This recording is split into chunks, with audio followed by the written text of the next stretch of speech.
This is the second part in a web typographic hierarchy tutorial. In this one, we're going to actually go through the process, these steps here, of creating a typographic hierarchy. And we're going to follow along in the vein before, where we looked at some schedules and how they treated typographic hierarchy. And we're going to be doing our own schedule and creating a hierarchy for it. If you want to follow along, there will be a link in the notes, and you can go to this gist and copy that. It's a little wider. You can download the zip, or if you know GitHub, you can clone it and get going. This will start you in the same place that I am starting now. Okay. So the first step is knowing and reading your content. So this is a schedule, we know that much, and we have to start looking at the sections. Now, this has actually already been divided into sections somewhat. Often you don't get this nice of a formatted content from a client, but we have our conference. This is it, Careers in the Creative Arts. It has a date and a location, and then this starts the schedule. It actually doesn't say schedule here, and so that's something else. These are the kind of things that often happen from a client, where you might decide to add some things in yourself, and then you can check with it. So you might want to add something like conference schedule, or just schedule is fine as well, seeing as it will be on a conference website. So then we have to look at, okay, what types of content do we have? So we have some titles here. There's an opening, the first session, second session, lunch, session 3, 4, and a closing. And then within each of those main ones, we have a time and a room. So that is important, although in the sessions 1, 2, 3, and 4, the room is specific to that individual session or track, I suppose. And these are other kind of things, by the way, you go over a client, is like, if this is called a session, then what is this called? Is that also a session? Is it a track? Is it a presentation? And you might call it a presentation, etc. And so then within that, we have here, so like this you might have to look at for a minute, but you'll start to notice that we have 4 tracks, we'll call them, that go in each session. So creative writing, fine arts, performing arts, media arts, and then in each session we have a presentation that has a title and a room number within each of the 4 tracks. So as we go through, first with the HTML part, we need to make sure we mark that up in a way that those different types of content are different and also grouped together, and added classes to help us do that. And then we will be able to use that to style the text on. So it's very important, and the reason I started with nothing and I'm going through the HTML is that essentially, if you don't get the HTML right, in terms of being able to separate and semantically mark up your content, then it's basically impossible to create a proper typographic hierarchy for it. So in the process of doing this, I'm going to use a couple different tools. So one is that I am using an editor, Adobe Brackets here, and I also am using an extension called Emmet for that. Brackets is open source, it's free, you can find it at brackets.io, and there are downloads available for Windows, Mac, Linux. It usually just shows the download for your particular operating system when you go there. In order to get Emmet installed, which is a very useful tool for writing HTML and for CSS, in Brackets you go to File, Extension Manager, and from there you would be able to go to what's available and choose Emmet and install that. I'm not going to go through that process here, but that is it. So you could search for Emmet up here, and it would find it. Okay. So there is one other piece of Brackets that is helpful that we're going to use, which is something called Live Preview. And so in that case, this is built in, you don't have to install an extension. If I click this part here, then I will see a live preview of what I'm doing. And what you also will find is that if you change things in here, it will change there. So if I add it there, it adds it to the left as we go. Okay. So now what we want to start doing is start marking up this page. And right now we have no kind of outline of the page. And this is another one I showed earlier, the HTML5 outliner. Right? We have an untitled body with nothing in it. And I'm using this little tool here, the HTML5 outliner. That's what I click on when we do that. All right, so nothing yet. So now we want to get the major content areas of the page. So I may start with doing something like deciding like this is going to be my header element, which is there. I can wrap that. So this is, and Emmet has a feature called wrap with abbreviation. So Emmet lets you abbreviate things. So I can write the word header, and then it will wrap that with the header element around it. Another thing that we'll talk about later is, sort of beautifying this. There's a little extension we'll use to do that. And so then in here, I need also this to be something. So I'm going to wrap that with an H1. So the way this works, and you can also just type this around if you want, and you don't do it. You could just type H1 at the beginning and H1 at the end. Is the abbreviation when I write just the word H1 here at the bottom, it adds in the opening and closing elements for me around whatever I did. You just have to remember to hit the Enter key to put it in. You could do it another way as well. So I might also do something here. So we have this. So I might decide, okay, I'm going to call this one H2. So here's another way that we can just, if we were doing it by hand, we would do H, and then these kind of hints here will be given to you by brackets. However, often it'll close those things around it. So when you're marking up existing content, it can be a little tricky or just not as pleasant to work with. So I tend to like the abbreviation to wrap with that. Now, the question is, what do I actually add to the time, and the location? And it's a good question, and there are no exact answers here, but usually what you want to do is give some kind of rough equivalent and use classes to help you do that. So some people would still put headings because they think it's a heading, although on the date they may not. You may decide to put something else, so I could decide that. But usually it's the class that you're going to add to it that would style it. So if I didn't have that, I might just say, well, that's just going to be a paragraph. Apologize.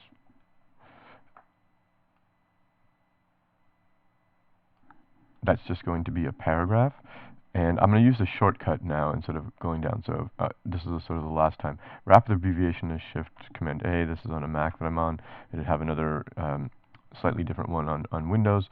I can use a keyboard shortcut to do that. So instead of H1 now, I'm going to use a paragraph. But we're going to add a class of date. All right, and the way we did that with the Emmet abbreviation, I can use .date, and that adds class. And so then I'll write class equals date there. All right, again, you don't have to use these abbreviations, but it's just a little quicker, and it'll help this go so you don't have to watch me typing as much. And if you learn it, it'll help also speed up your workflow. IDs, by the way, are used the same one you would use in your CSS, the pound. So if I did pound date, it would give an ID of date. So that's another way to do it, and then I might put around this one, for example, a paragraph with a class of location. Okay.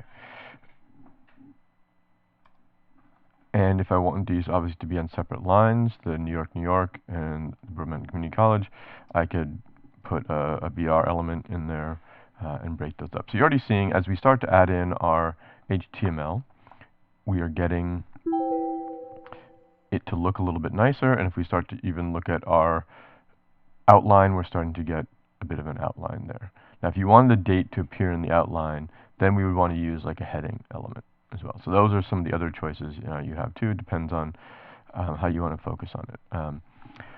So let's move on here, and I may want to have this entire schedule be sort of in one thing. So I'm going to wrap an article around the whole schedule part.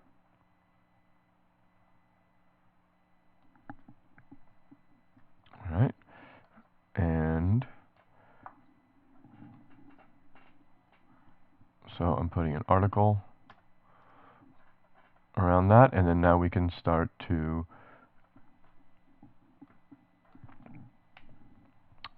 put these on. So I'm going to wrap this with an H2. So we're going back there, and we'll put an H2 around that, but I'm also going to give it a class of schedule heading. All right, and so what you'll find is that giving classes that make sense when you're going back to look at your CSS, it's a lot easier to understand. Now I could call it, now this is, if I call it schedule heading, by the way, that means I'm styling this page specifically. If I wanted to make it a little bit more generic, that I might want each of my other pages to have a similar heading, I might say page heading, right? So that way this says, okay, I knew here we had our careers and creative arts, that's in the header. Now, you can actually use more than one header element throughout the page, so it might also benefit to call this a class. So you might call that something else. You could also call this article heading too, if you want. If you think you might have more than one article on a page, article heading as well. This, we don't have time to go through this today, sort of CSS and full approaches to it, but if you're styling an entire website, these are the kinds of choices you will also want to make that will affect your overall typographic hierarchy, which is, how are you treating page headings, article headings, and so forth throughout the site. You should think through it ahead of time and assign some classes to it and use those consistently throughout the site. That way you'll have consistently styled type throughout the site. So we have our schedule. So now we have our schedule listed here, and we have conference opening, session 1, 2, and so forth. So in these, I'm going to wrap these with divs, right? So the conference opening, the sessions, and so forth. I'm going to wrap divs around those and give them classes of, schedule section or something like that, so that I know what these are. Now here's another little trick that you can do in many editors, and not just brackets now. In the Mac, it's the Command key. I think it's the Control key in Windows. I'm going to select something. I release the mouse. I'm going to hold the Command key down again and select another piece and let go of the mouse. So I'm clicking and dragging the mouse and then letting it go to select these areas that I sort of thought of ahead of time. So we knew that these were the main sections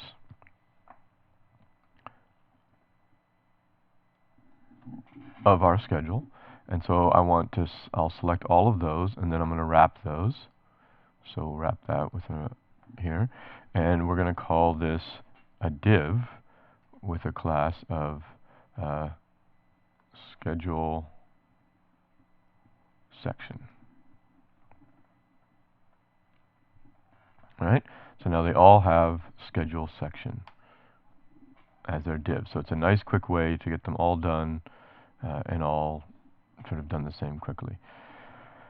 You'll also notice here that we're starting to really see what's going on, and if we go here, we Now the divs do have no effect on this, all right, on the outline of the page. So right now we still just have schedule because of that H2 element we added here. And so now we're going to have to add some more elements around that. Now if we had, instead of using divs here, by the way, we'd use a sectioning element like the actual section element, then it would show up in the outline. So what I'm going to do next is go through and try to figure out what HTML and classes I'm going to use around all of these parts in each section. So here I think it makes sense to make this a heading. And so we have an H2. I'm going to call it an H3, but also give it a class of schedule, section title. Right? So that's there. I get that section title. Oops, sorry.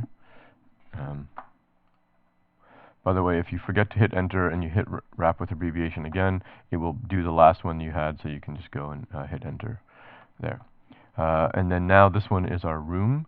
So with the room, I'm going to use for now a paragraph with a class. So paragraph with a class of room. And then we have another piece here. So one of the other interesting things here is that the way this was given to us, this one has the time and what's the event at that time at the same line, whereas everything else is sort of one time and then a few different events are going on. So this is the part where you might have to think about how you want to do it. So for now, I'm actually going to follow along with the other ones and keep them on separate lines. So I'm going to separate that one out and this one out. And so then here we can have another one. And I'm going to actually select both of these here. All right. Oh, now I made a mistake here, so sometimes you have to be careful when you're doing multiple selections that you don't miss something. And we're going to, we can wrap those with a paragraph class time. All right, and then actually what we'd want to do probably is do that with all of the rest of them here to make that consistent. So not just those times, but then these times here as well.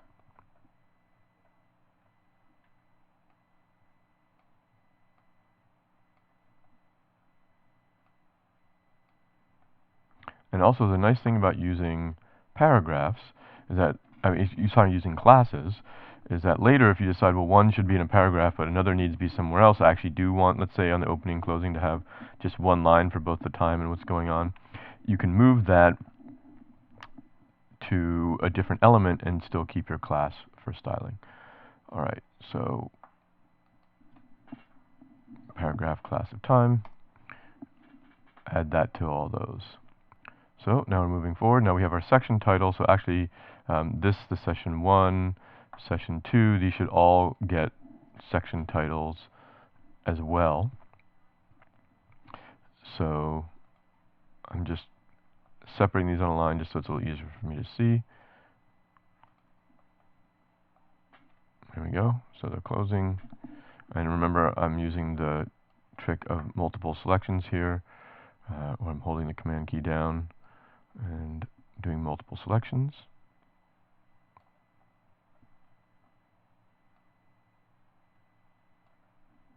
All right, and then we can wrap with abbreviation, and we're going to use the same abbreviation that we did before, which is an H3 with a class of section title.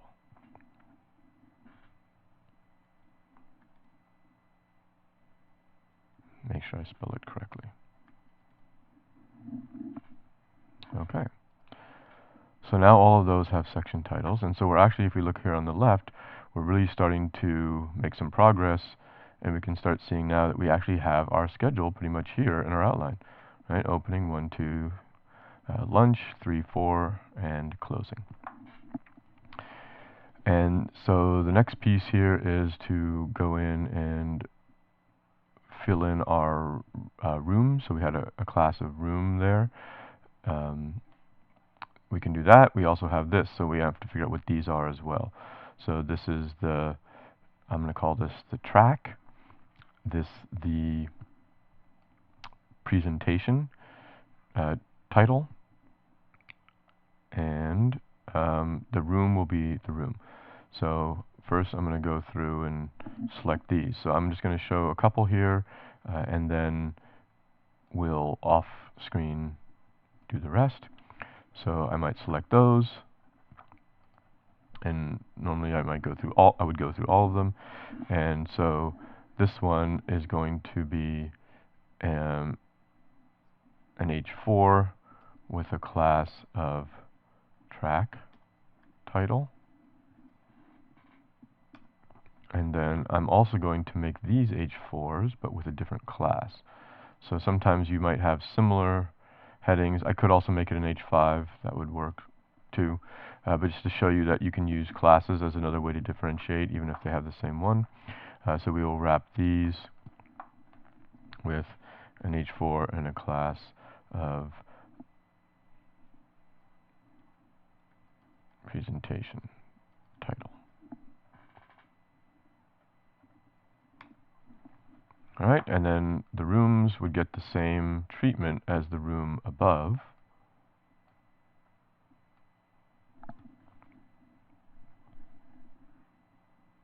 That's this room here, so I'm just going to do a paragraph with a class of room.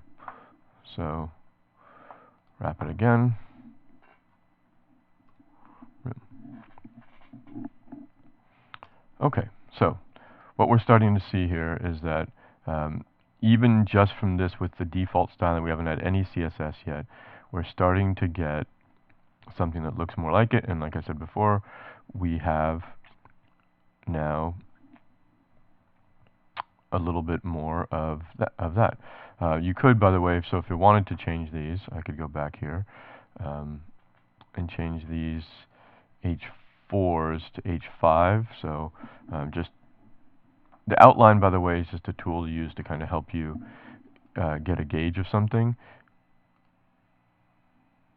All right, so that's where we get creative writing for the stage under it. If we do that, you don't have to, live your life by that HTML5 outline. But if it's better for you, or if you like doing that, we could change all these titles here. So here I'm just selecting the number 4 in each. There's some other ways that we could do this, but just as an example. So change all those to H5s, and then it would also appear in our outline. Okay, so I'm going to go through and do the rest that way, and then we will talk about styling.